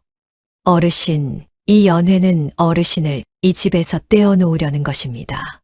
최 판서가 단이를 바라보았습니다. 어르신이 자리를 비운 다음에 이 집에 누군가가 올 겁니다. 저를 데려가려고요. 최 판서의 얼굴이 굳어졌지요. 그제야 서찰의 진짜 목적이 보였습니다. 연회가 아니었습니다. 미끼였지요. 그럼 내가 가지 않으면 되는 것 아니냐. 단이가 고개를 저었습니다. 가셔야 합니다. 안 가시면 강참판이 다른 방법을 쓸 겁니다. 그쪽이 더 위험합니다. 차라리 오늘 밤 예상대로 오게 두는 것이 낫습니다. 최 판서는 아이를 한참 들여다보았지요. 10살짜리가 하는 말이 아니었습니다. 적의 수를 읽고 일부러 함정에 빠진 척하면서 역으로 함정을 파겠다는 것이었거든요. 내가 감당할 수 있겠느냐? 단이가 대답했습니다. 혼자는 못합니다. 막쇠 아저씨와 도련님이 도와주셔야 합니다. 최 판서는 오래 망설이지 않았지요. 이 아이의 경고는 한 번도 빗나간 적이 없었으니까요. 최 판서가 연회에 갈 채비를 하는 동안 단이는 막쇠를 불렀습니다. 막쇠는 이미 단이의 정체를 알고 있었지요. 최 판서가 막쇠에게만 사실을 알려둔 터였습니다. 단이가 집 구조를 설명하기 시작했지요. 며칠 전부터 머릿속에 그려두었던 그 지도를 꺼내는 것이었습니다. 뒷문 쪽 개울에 빈 항아리를 묻어 밟으면 소리가 나게 하고 담장 안쪽에 밧줄을 낮게 메어 넘어오는 자가 걸려 넘어지도록 하고 부엌 뒤편에 빠져나갈 수 있는 퇴로를 확보해 두라고 했지요. 막쇠가 고개를 끄덕이면서도 물었습니다. 이것만으로 되겠느냐? 몇 명이 올지도 모르는데. 다니가 대답했지요. 잡는 것이 목적이 아닙니다. 시간을 버는 겁니다. 함정에 걸려서 소란이 나면 집 안 사람들이 깨어날 거고, 그러면 상대는 물러날 수밖에 없습니다. 밤에 남의 집에서 소란을 일으키면 관아에 알려지니까요. 막쇠는 입이 벌어졌습니다. 10살짜리가 짜는 것이라고는 믿기 어려운 치밀함이었거든요. 그리고 다니는 한 사람을 더 찾아갔습니다. 승원이었지요. 승원은 서재에서 책을 읽고 있었습니다. 다니가 문 앞에 서자 승원이 고개를 들었지요. 여전히 탐탁지 않은 눈이었습니다. 무슨 일이냐? 도련님, 오늘 밤 도움이 필요합니다. 승원은 코웃음을 쳤지요. 내가 왜 너를 도와야 하느냐? 저를 도우시는 것이 아닙니다. 어르신을 지키시는 겁니다. 승원의 표정이 바뀌었지요. 다니가 상황을 설명했습니다. 전부를 말한 것은 아니었지요. 다만 누군가가 어르신을 노리고 있고 오늘 밤 자리를 비운 사이에 집에 들이닥칠 수 있다는 것만 말했습니다. 승원이 한참 동안 다니를 바라보다 물었지요. 너 무섭지 않느냐? 다니가 잠깐 침묵했습니다. 무섭습니다. 그런데 어르신이 더 무서운 일 당하시면 안 되니까요. 승원의 눈에서 무언가가 달라졌지요. 이 아이를 처음으로 다른 눈으로 본 순간이었습니다. 뭘 하면 되느냐? 해가 졌습니다. 최 판서가 가마에 올라 도성으로 향했지요. 연 회장은 화려했습니다. 관리들이 모여 술잔을 기울이고 있었지요. 강참판이 최 판서를 반갑게 맞았습니다. 오래간만에 이렇게 마주 앉는구만. 자, 한잔하세. 강참판이 직접 술을 따랐지요. 향이 좋은 술이었습니다. 최 판서는 잔을 받아들었지요. 다니의 말이 떠올랐습니다. 아무것도 드시지 마십시오. 최 판서는 잔을 들어 입 가까이 가져갔다가 내려놓았습니다. 요즘 속이 좋지 않아서 술을 멀리하고 있네. 강참판의 눈이 미세하게 움직였지요. 아주 짧은 순간이었지만 최 판서는 놓치지 않았습니다. 실망인지 의심인지 강참판이 곧 웃으며 받아쳤지요. 그래, 몸이 먼저지. 술잔은 거두어졌지만 자리는 이어졌습니다. 강참판이 이런저런 조정 이야기를 꺼냈지요. 최 판서는 맞장구를 치면서도 속으로는 시간을 재고 있었습니다. 지금쯤 집에서는 무슨 일이 벌어지고 있을 것인지, 다니가 무사한 것인지, 강참판이 불쑥 말했지요. 그런데 자네 집에 거둔 그 아이, 아직 있나? 최 판서의 심장이 한 박자 멎었습니다. 하지만 표정은 바꾸지 않았지요. 있지. 왜 그러나? 아니, 별 뜻은 없네. 소문이 하도 자자해서. 신동이라며? 강참판이 웃었습니다. 최 판서도 웃었지요. 두 사람 다 웃고 있었지만 눈은 웃지 않았습니다. 서로가 무언가를 알고 있다는 것을 서로가 느끼고 있었지요. 하지만 둘 다 먼저 꺼내지 않았습니다. 이것이 조정에서 30년을 살아남은 자들의 싸움이었지요. 웃으면서 재고 재면서 웃는 것. 최 판서는 이 자리에 더 오래 앉아 있을수록 집이 걱정되었지만 먼저 일어설 수는 없었습니다. 먼저 일어서면 급한 것이 드러나니까요. 같은 시각 최 판서의 집. 밤이 깊어지고 있었습니다. 다니와 막쇠 그리고 승원. 셋은 각자 자리를 잡고 어둠 속에서 숨을 죽이고 있었지요. 막쇠는 뒷문 쪽, 승원은 안채 앞. 다니는 마당이 한눈에 내려다 보이는 곳간 위에 올라가 있었습니다. 정씨와 하인들은 일찍 잠들었지요. 아무것도 모르는 채로 아무 소리도 없었습니다. 벌레 소리와 바람 소리뿐이었지요. 시간이 흘렀습니다. 자정이 가까워지고 있었지요. 아무 일도 일어나지 않았습니다. 승원이 초조해지기 시작했지요. 혹시 아무도 안 오는 것이 아닌가? 다니가 잘못 읽은 것이 아닌가? 다리가 저리고 밤바람이 차가웠습니다. 그때였습니다. 곳간 위에 다니가 손을 들었지요. 막쇠와 승원에게 보내는 신호였습니다. 온다는 뜻이었지요. 승원은 아무것도 들리지 않았습니다. 바람 소리뿐이었거든요. 그런데 다니는 이미 감지하고 있었지요. 얼마 뒤 승원의 귀에도 들렸습니다. 담장 너머 풀을 밟는 소리. 사람의 무게였지요. 하나, 둘, 셋. 그림자들이 담장 위로 모습을 드러냈습니다. 소리 없이 넘어오려 했지요. 첫 번째 자의 발이 담장 안쪽 땅에 닿는 순간 낮게 메어둔 밧줄에 걸렸습니다. 몸이 앞으로 꼬꾸라지면서 쌓아둔 항아리 더미를 쳤지요. 요란한 소리가 고요한 밤을 갈랐습니다. 두 번째 자는 소란에 놀라 뒷문 쪽으로 돌았지요. 개울을 건너려다 묻어둔 빈 항아리를 밟았습니다.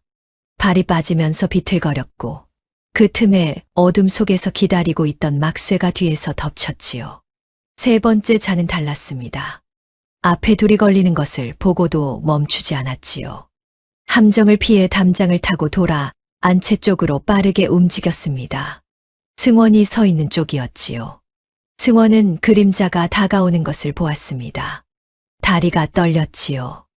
도망치고 싶었습니다. 하지만 뒤에는 안채가 있었고 그 안에는 어머니가 잠들어 있었지요. 승원이 길을 막아섰습니다.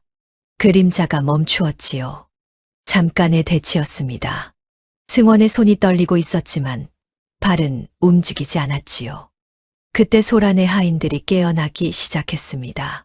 안채에서 불빛이 켜지고 누군가 소리를 질렀지요.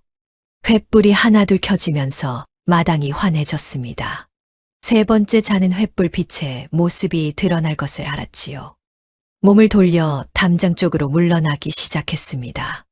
그 사이 하인들이 몰려나왔고 막쇠가 제압한 자와 함정에 걸린 자를 꽁꽁 묶었지요.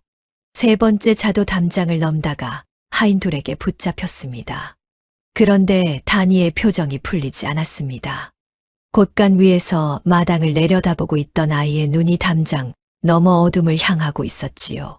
셋이 다 잡혔는데도 다니는 곳간에서 내려오지 않았습니다. 아이가 보고 있는 것이 있었거든요. 담장 위에 하나가 더 있었습니다. 다른 셋과는 달랐지요. 함정에 걸리지도 소란에 당황하지도 않았습니다. 처음부터 담장 위에 서서 마당 전체를 내려다보고 있었지요. 셋이 잡히는 것을 보면서도 미동도 하지 않았습니다. 마치 셋이 잡히는 것 자체가 예정된 일이었다는 듯이 그 그림자의 시선이 곳간 위의 다니에게 꽂혔습니다. 다니도 그 시선을 느꼈지요. 곳간 위의 아이와 담장 위의 그림자가 어둠 속에서 마주 보았습니다. 횃불 빛이 닿지 않는 곳이었지요. 둘 사이에는 마당 하나를 사이에 둔 거리가 있었지만 서로를 또렷이 보고 있었습니다. 한순간이었지요. 그림자가 몸을 돌렸습니다. 소리 하나 없이 담장 너머로 사라졌지요. 바람처럼 다니는 그 그림자가 사라진 방향을 한참 동안 바라보았습니다. 아이의 얼굴에 떠오른 표정은 두려움이 아니었지요. 알아본 자의 표정이었습니다. 저것이 누구인지 다니는 알고 있는 듯 했습니다. 막쇠가 소리쳤지요. 다 잡았다. 승원이 마루에 주저앉았습니다. 거친 숨을 몰아쉬고 있었지요. 손이 아직도 떨리고 있었지만 얼굴에는 해냈다는 안도가 떠올라 있었습니다. 다니가 곳간에서 내려왔지요. 승원에게 다가가 조용히 말했습니다. 도련님, 고맙습니다. 승원이 다니를 올려다보았지요. 그리고 처음으로 이 아이에게 웃어 보였습니다. 내가 고맙다 할 일이 아니다. 이 집을 지킨 건 너잖아. 다니가 고개를 숙였지요. 작은 어깨가 한 번 떨렸습니다. 새벽녘 최판서가 연회에서 돌아왔습니다. 대문을 열자마자 마당에 묶여있는 자객셋이 보였지요. 최판서의 걸음이 멈추었습니다. 막쇠가 달려와 상황을 보고했고 최판서는 승원과 다니를 번갈아 바라보았지요. 승원의 옷이 흙투성이었습니다. 다니는 여전히 조용했지요. 최판서가 다니에게 물었습니다. 다친 데는 없느냐? 다니가 고개를 저었지요. 그리고 목소리를 낮추었습니다. 어르신 셋만 온 것이 아니었습니다. 넷째가 있었습니다. 최 판서의 눈이 가늘어졌지요. 다른 색과는 달랐습니다. 함정에도 걸리지 않았고 소란 속에서도 움직이지 않았습니다. 그리고 저를 보았습니다. 다니의 목소리가 더 낮아졌지요. 그 자는 보통이 아닙니다. 셋은 함정에 걸렸지만 넷째는 처음부터 함정을 알고 있었던 것처럼 보였습니다. 최 판서는 다니의 표정을 살폈습니다. 이 아이가 여태 수많은 위험 앞에서도 흔들리지 않았는데 지금 이 넷째를 말하는 목소리에는 무게가 달랐지요. 동이 트고 있었습니다. 붉은 햇살이 마당을 물들이고 있었지만 최 판서의 마음은 밝지 않았습니다. 3명은 잡았지만 진짜 위험한 자는 사라졌거든요. 그리고 그 자가 다니의 얼굴을 보았다는 것. 그것이 무엇을 의미하는지 최 판서는 알고 있었지요. 이제 상대도 확인했다는 뜻이었습니다. 날이 밝자 최 판서는 묶어둔 자객셋을 따로 가두고 신문을 시작했습니다. 관아에 넘기지 않았지요. 관아에 넘기면 강참판의 귀에 즉시 들어갈 것이 뻔했거든요. 최 판서는 집 안광에 셋을 따로 떼어놓고 막쇠와 함께 한 명씩 마주 앉았습니다. 첫 번째 자는 입을 열지 않았지요. 두 번째 자도 마찬가지였습니다. 이를 악물고 버티는 것을 보니 단단히 입단속이 되어 있었거든요. 세 번째 자가 달랐습니다. 이 자는 간밤에 승원이 막아섰던 자였지요. 다른 둘보다 젊었고 눈에 겁이 서려 있었습니다. 함정에 걸린 것도 아니고 하인들에게 붙잡힌 것이라 자존심이 상한 것인지 아니면 본래 간이 작은 자였는지 최 판서가 다른 둘과는 달리 부드러운 목소리로 물었지요. 내 윗선이 누구냐? 말하면 목숨은 살려주마. 세 번째 자의 눈이 흔들렸습니다. 한참을 버티다가 결국 입을 열었지요. 이조참판 강대감 수하입니다. 최 판서의 표정은 변하지 않았습니다. 이미 알고 있던 답이었으니까요. 하지만 직접 입으로 확인하는 것은 다른 무게였지요. 목적이 뭐냐? 아이를 데려오라 했습니다. 해치지는 말고 데려오기만 하라고. 왜? 세 번째 자가 고개를 저었지요. 그 이상은 모릅니다. 저희는 시키는 대로 움직였을 뿐입니다. 최 판서가 한 가지를 더 물었습니다. 넷은 아니었느냐? 너희 말고 한 명이 더 있었다. 세 번째 자의 얼굴이 하얘졌지요. 그분은 저희와 다릅니다. 저희는 그분에 대해 아무것도 모릅니다.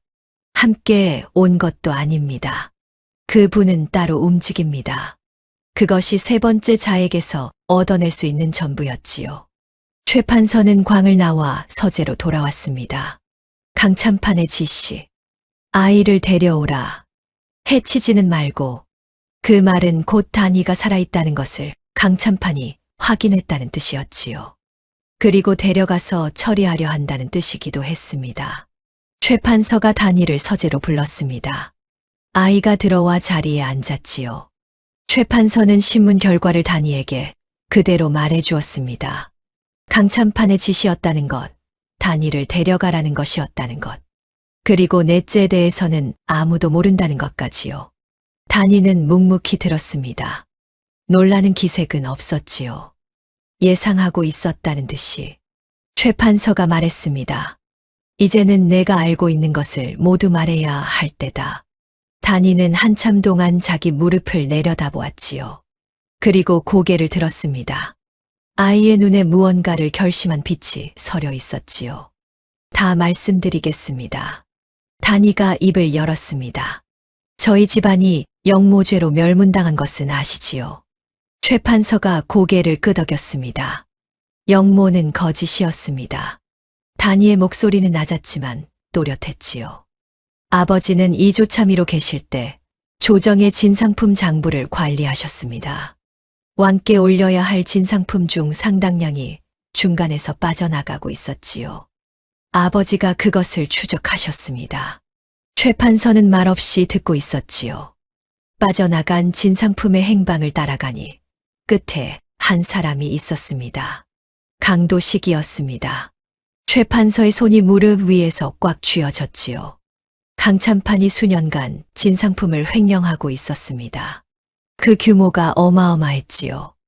아버지가 장부를 확보하고 이를 조정해 고발하려 하셨습니다. 그런데 그보다 강찬판이 먼저 움직였습니다. 단이의 목소리가 한 톤 가라앉았지요. 아버지를 역모로 몰았습니다. 조정에 고발할 틈도 없이 하루아침에 집안이 무너졌지요. 서재안이 조용했습니다. 촛불만 흔들리고 있었지요. 최 판서가 물었습니다. 그 장부는 어떻게 되었느냐? 단이가 대답했지요. 강찬판이 집을 뒤져서 장부 원본을 가져갔습니다. 하지만 아버지는 이미 대비를 하고 계셨습니다. 대비라니 저에게 외우게 하셨습니다. 최 판서가 단이를 바라보았지요. 아버지가 돌아가시기 전 장부의 내용을 저에게 모두 외우게 하셨습니다. 날짜, 품목, 수량, 빠져나간 경로. 전부입니다. 최 판서의 눈이 커졌습니다.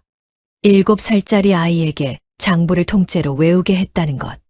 이 참이가 얼마나 다급했는지, 그리고 이 아이의 머리가 얼마나 비상했는지를 동시에 보여주는 것이었지요. 3년이 지났는데 아직 기억하고 있느냐?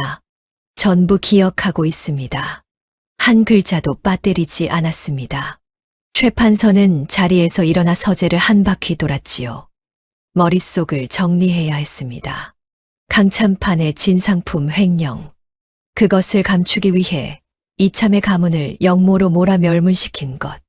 그리고 유일한 증거가 이 10살짜리 아이의 머릿속에 들어있다는 것. 최 판서가 돌아앉으며 물었습니다. 내가 처음부터 나를 찾아온 것이지. 단이가 고개를 끄덕였지요. 장터에서 만난 것이 우연이 아니었지. 아닙니다. 일부러 찾아갔습니다. 최 판서는 씁쓸한 얼굴로 단이를 바라보았지요. 이 늙은이를 이용한 셈이로구나. 단이의 눈이 흔들렸습니다. 고개를 숙였지요. 잠시 침묵이 흘렀습니다. 그리고 아이가 입을 열었지요. 처음에는 그랬습니다. 솔직한 대답이었습니다. 조정에서 강도식과 맞설 수 있는 사람을 찾았습니다.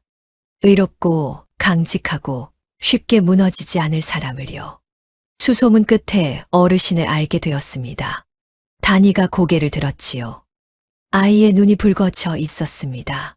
하지만 어르신과 함께 지내면서 달라졌습니다.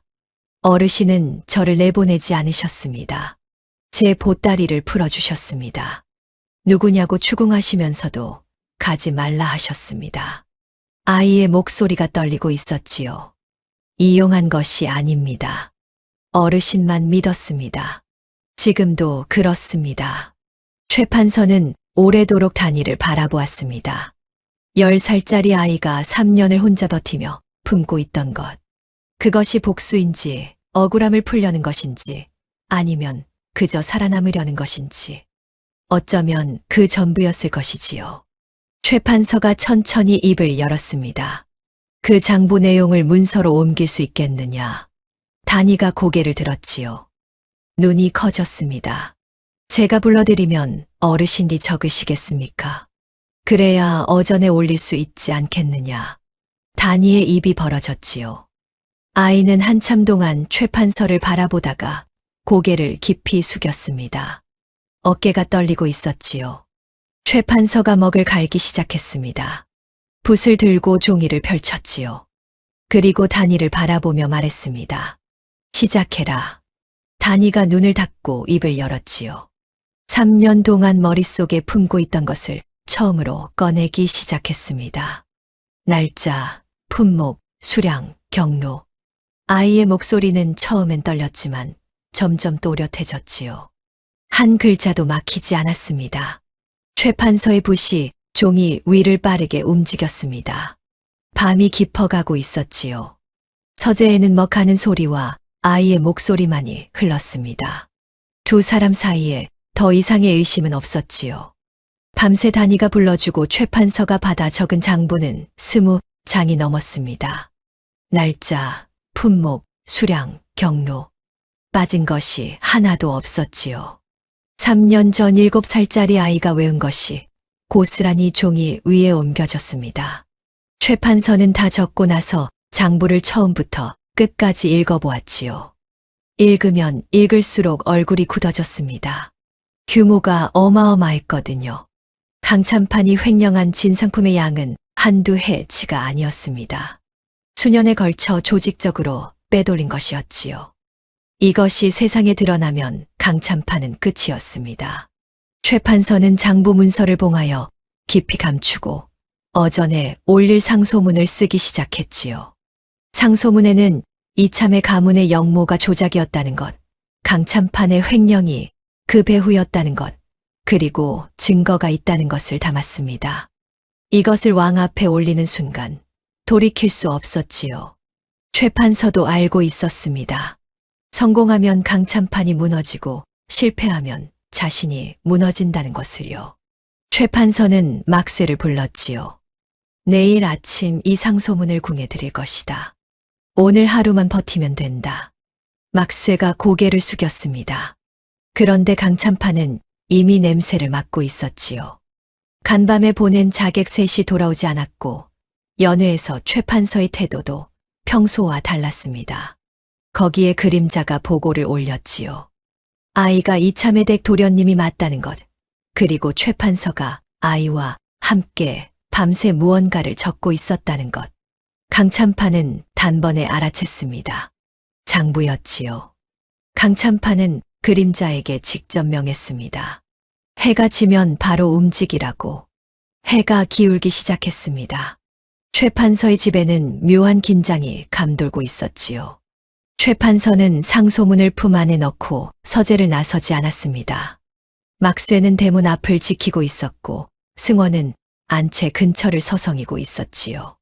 단이는 마당에서 하늘을 올려다보고 있었습니다. 해가 지는 것을 바라보는 아이의 얼굴이 평소와 달랐지요. 무언가를 예감하고 있는 듯 했습니다. 단이가 최 판서를 찾아갔지요. 어르신, 오늘 밤이 될 겁니다. 최 판서가 고개를 끄덕였습니다. 이번에는 셋이 아닐 겁니다. 그리고 넷째가 직접 올 겁니다. 최 판서는 단이를 바라보았지요. 내가 그토록 경계하는 그 넷째, 대체 누구냐? 단이는 잠시 망설이다 대답했습니다. 아직 확실하지 않습니다. 다만 느낌이 있습니다. 그자의 움직임이 낯설지 않았습니다. 최 판서는 더 묻지 않았지요. 단이가 확실하지 않다고 말하는 것은 처음이었거든요. 그만큼 그 넷째라는 존재가 아이를 흔들고 있다는 뜻이었습니다. 해가 졌습니다. 이번에는 간밤과 달랐지요. 단이가 짜둔 함정은 이미 상대에게 들킨 터였습니다. 같은 수를 쓸 수는 없었지요. 단이는 다른 방법을 택했습니다. 집 안의 모든 불을 끄게 했지요. 서재도 안채도 부엌도 전부 어둠에 잠기게 했습니다. 그리고 최 판서와 막쇠, 승원을 서재에 함께 모았지요. 상소문은 어르신 품에 있으십니까? 최 판서가 고개를 끄덕였습니다. 상대는 상소문을 노릴 겁니다. 그러니 어르신은 이 자리에서 움직이지 마십시오. 막쇠 아저씨는 서재 앞을 지켜주시고 도련님은 뒷문 쪽을 막아주십시오. 승원이 물었지요. 너는? 저는 밖에 있겠습니다. 승원의 눈이 커졌습니다. 밖에 나가면 위험하지 않느냐? 단이가 고개를 저었지요. 상대가 노리는 것은 저와 상소문입니다. 제가 밖에 있으면 상대의 시선을 끌 수 있습니다. 그 사이에 어르신은 상소문을 지키시면 됩니다. 최 판서가 단이를 붙잡았지요. 내가 미끼가 되겠다는 것이냐? 단이가 최 판서를 올려다보았습니다. 어르신, 이 상소문이 궁에 들어가면 모든 것이 끝납니다. 상소문만 지켜주십시오. 최 판서는 아이의 손을 한참 잡고 있었지요. 놓고 싶지 않았습니다. 하지만 단이의 눈은 이미 결심이 서 있었지요. 최 판서가 손을 놓았습니다. 자정이 지났을 때 그들이 왔습니다. 간밤의 색과는 차원이 달랐지요. 소리가 없었습니다. 담장을 넘는 기척도 풀을 밟는 소리도 들리지 않았지요. 마치 어둠 자체가 움직이는 것 같았습니다. 단이는 마당 한가운데 서 있었습니다. 어둠 속에서 아이의 작은 몸이 달빛에 드러나 있었지요. 일부러 자신을 보이게 한 것이었습니다. 그림자들이 움직였지요. 하나가 서재 쪽으로, 하나가 안채 쪽으로, 하나가 뒷문 쪽으로 흩어졌습니다. 그리고 마지막 하나, 넷째가 단이를 향해 다가왔지요. 서재 쪽으로 향한 자는 막쇠와 마주쳤습니다. 막쇠가 문 앞을 막아서며 버텼지요. 뒷문 쪽에서는 승원이 서 있었습니다. 승원은 간밤의 경험이 있었지요. 이번에는 덜 떨렸습니다. 안채 쪽으로 향한 자가 문제였지요. 이 자가 안채담을 넘으려는 순간 단이가 소리쳤습니다. 여기다. 아이의 목소리가 밤을 갈랐지요. 안채로 향하던 자의 움직임이 멈추었습니다. 단이가 일부러 자신의 위치를 알린 것이었지요. 시선을 끌기 위해서였습니다. 효과가 있었지요. 안채 쪽의 자가 방향을 틀어 단이에게로 움직이기 시작했습니다. 그때 승원이 뒷문을 지키다 말고 마당으로 뛰어나왔지요. 단이 쪽으로 움직이는 그림자를 본 것이었습니다. 승원이 단이 앞을 가로막았지요. 비켜라. 승원이 소리쳤지만 그림자는 멈추지 않았습니다. 승원이 밀쳐졌지요. 마당 바닥에 넘어지면서 어깨를 부딪혔습니다. 아픈 것은 분명했지만 승원은 다시 일어났지요. 그리고 또 단이 앞을 막아섰습니다. 내 동생한테 손대지 마라. 승원의 입에서 나온 말이었습니다. 본인도 의식하지 못한 말이었을 겁니다. 하지만 그 한마디에 단이의 눈이 크게 떨렸지요. 소란이 커지면서 하인들이 깨어났습니다. 횃불이 켜지고 사방이 밝아졌지요. 그림자들은 빛 앞에서 움직임이 둔해졌습니다. 막쇠가 서재 앞에 자를 제압했고 하인들이 합세하여 나머지 둘도 붙잡았지요. 하지만 넷째는 달랐습니다. 그림자는 소란 속에서도 흔들리지 않았지요. 다른 셋이 잡히는 것을 보면서도 움직이지 않았습니다. 마당 한쪽 어둠 속에 서서 단이를 바라보고 있었지요. 단이도 그 그림자를 바라보고 있었습니다. 횃불 빛이 닿을 듯 말 듯한 거리였지요. 두 사람 사이에 정적이 흘렀습니다. 마당의 소란이 먼 고지일처럼 느껴질 만큼 깊은 정적이었지요. 그림자가 한 걸음 앞으로 나왔습니다. 횃불 빛이 그 얼굴을 비추었지요. 40대 중반쯤 되어 보이는 사내였습니다. 날카로운 눈매에 깊은 주름이 패여 있었지요. 차가운 인상이었지만 단이를 바라보는 눈에는 차가움과는 다른 무언가가 섞여 있었습니다. 그리고 그 사내가 입을 열었지요. 도련님. 마당이 조용해졌습니다. 단이의 얼굴이 하얗게 변했지요. 아이의 입이 벌어졌습니다. 알아본 것이었습니다. 형? 단이의 목소리가 떨리고 있었지요. 형. 서진. 이참의 가문의 호위무사였습니다. 단이가 어릴 적부터 곁에 있던 사람이었지요.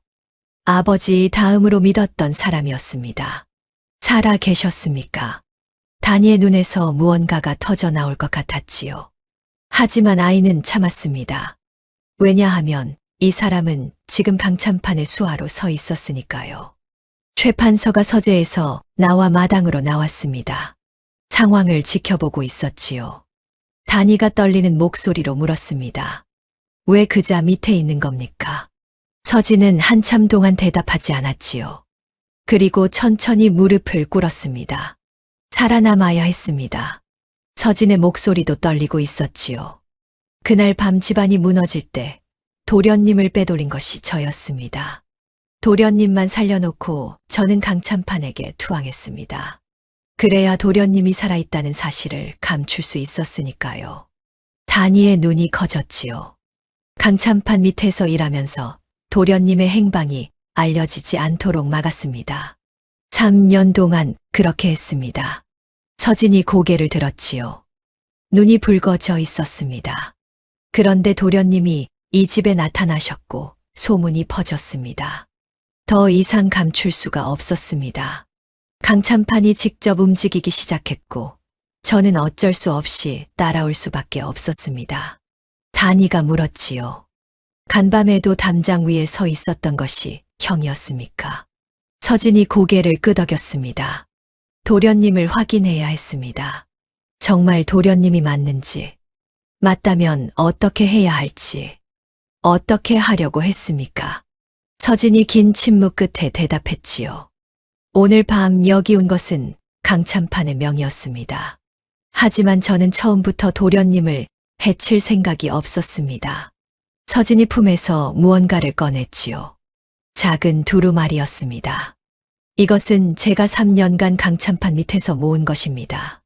강참판이 누구를 만나고 무엇을 지시하고 어디로 물건을 빼돌렸는지 날짜와 이름이 전부 적혀 있습니다. 서진이 두루마리를 단위 앞에 내려놓았지요. 도련님이 기억하고 계신 장부와 이것을 합치면 강참판은 빠져나갈 수 없습니다. 단위는 두루마리를 내려다보았습니다. 그리고 서진을 바라보았지요. 아이의 입술이 떨리고 있었습니다. 이제 됐느냐? 단위의 한마디에 서진이 무릎을 꿇은 채 고개를 숙였지요. 어깨가 떨리고 있었습니다. 최 판서가 조용히 다가와 두루마리를 집어들었습니다.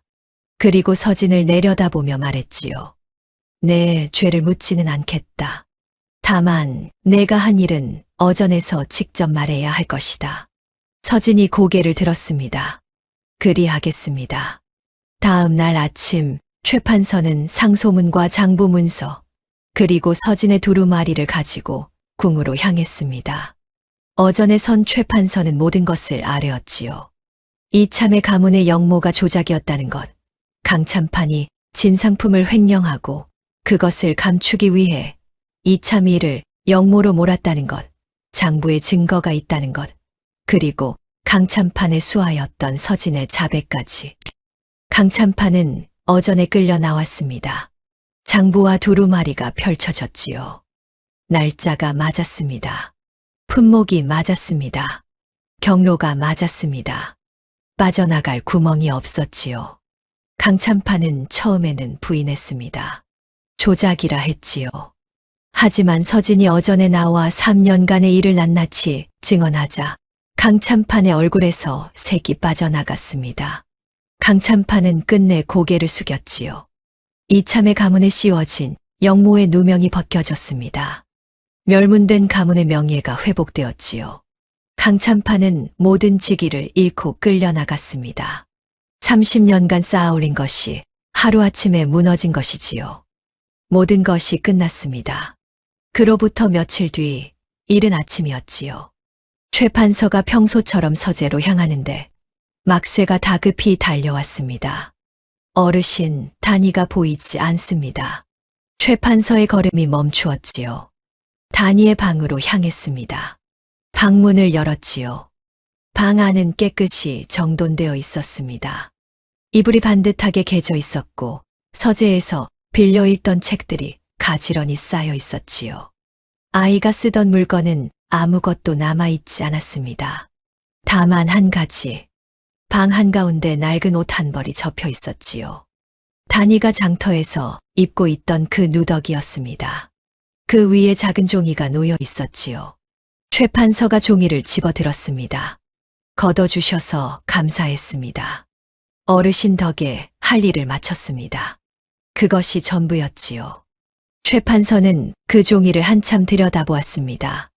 글씨가 반듯했지요. 10살짜리 아이의 글씨라고는 믿기 어려울 만큼. 하지만 그 반듯한 글씨 사이사이에 아이의 마음이 보이는 것 같았습니다. 최 판서가 종이를 내려놓고 낡은 옷을 집어들었지요. 누더기였습니다. 구멍이 나고 해지고 때가 묻어 있었지요. 장터에서 처음 이 아이를 보았을 때 입고 있던 바로 그 옷이었습니다. 최 판서는 그 옷을 천천히 접었습니다. 이미 접혀 있었지만 다시 한번 정성스럽게 접었지요. 그리고 품 안에 넣었습니다. 막쇠가 문 앞에서 지켜보고 있었지요. 아무 말도 하지 못했습니다. 승원이 달려왔습니다. 단위의 빈 방을 보고 멈추어 섰지요. 승원의 입이 벌어졌다가 다물어졌습니다. 아무 말도 나오지 않았거든요. 최 판서는 대문 밖으로 나갔습니다. 이른 아침이었지요. 안개가 옅게 깔려 있었습니다. 길 위에는 아무도 없었지요. 다니의 모습은 어디에도 보이지 않았습니다. 최 판서는 한참 동안 안개 속 먼 길을 바라보았습니다. 그리고 돌아섰지요. 훗날 고을 사람들은 이렇게 수군거렸다 합니다. 최 판서 댁에 있던 그 신동이 하루아침에 사라졌다고. 할 일을 마치고 호련히 떠났다고. 누구는 그 아이가 하늘이 내린 아이였다 했고, 누구는 신령의 현신이었다 했지요. 최 판서는 그 이야기에 대해 아무 말도 하지 않았습니다. 다만 평생 품 안에 낡은 옷 한 벌을 간직하고 살았다 합니다. 그 옷이 어떤 옷이었는지는 최 판서만이 알고 있었지요. 이 이야기는 여기서 끝입니다. 조상들의 지혜가 담긴 설화는 언제 들어도 참 묘한 매력이 있죠. 이 이야기는 제가 직접 현대적으로 재구성해서 만든 창작물입니다. 대본 작성부터 사파 작업까지 모든 과정에 정성을 다하고 있거든요. 잊혀가는 우리 이야기를 계속 이어가겠습니다.